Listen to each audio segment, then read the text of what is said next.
মধু বালতিতে তো পানি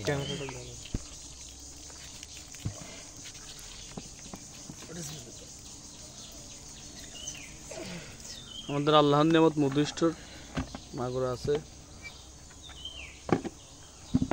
এখন মধু চেপার পরে কালারে যাওয়া হচ্ছে।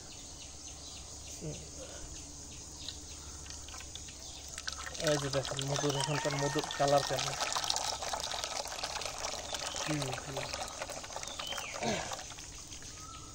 এক চাকি তো 2-3 কেজি।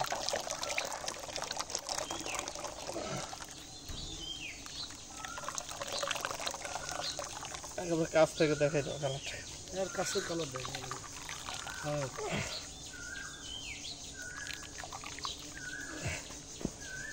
Issue colour